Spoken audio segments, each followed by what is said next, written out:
Generative AI can take on a lot of tasks. I suspect that there aren't many areas in filmmaking that it's not going to touch. I remember you coming along and showing real interest.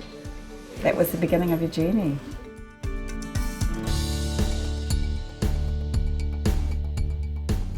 Tau raurau me toku raurau, ka tū te whare. Your little bit and my little bit and the house will stand.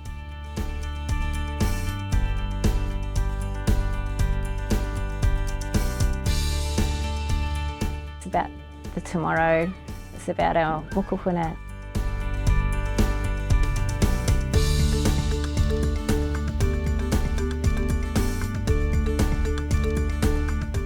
Haurongo, haurongo, koko mena tai, me rongo.